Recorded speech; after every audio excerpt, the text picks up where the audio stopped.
ಸಚಿವ ಸ್ಥಾನ ಕೈತಪ್ಪಿದ್ದಕ್ಕೆ ಬೇಸರ ಇದೆ. ಆದರೆ ಪಕ್ಷ ವಿರುದ್ಧವಾಗಿ ನಾನು ಯಾವತ್ತೂ ಮಾತಾಡೋನಲ್ಲ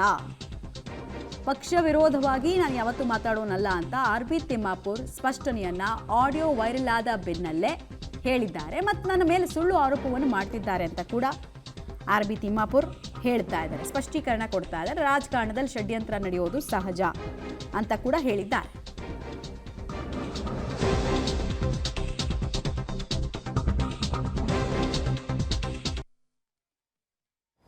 ಇದು ಹೊಸ ಮುಖ್ಯಮಂತ್ರಿಗಳು ಬಂದಾಗ ಅವ್ರದ್ದಾದ ಕ್ಯಾಬಿನೆಟ್, ಅವ್ರು ಬೇಕಾದಂಥ ಒಂದು ಕ್ಯಾಬಿನೆಟ್ ರಚನೆ ಆಗುತ್ತೆ.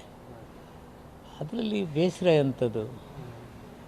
ನಮಗೆ ನಾನಿಷ್ಟೇ ವಿನಂತಿ ಏನಂದರೆ, ಒಂದು ಮಾತು ನಮಗೆ ಇಲ್ಲ, ನಾವು ಹೊಸಬರು ಕೊಡೋರಿದ್ದೀವಿ, ನೀವು ಹಳಬರು ಬೇಡ ಅಂತಿದ್ರೆ ಒಳ್ಳೆಯದಿತ್ತು ಅಂತ ನನ್ನ ಭಾವನೆ. ಅದು ಬಿಟ್ಟರೆ ಏನಿಲ್ಲ.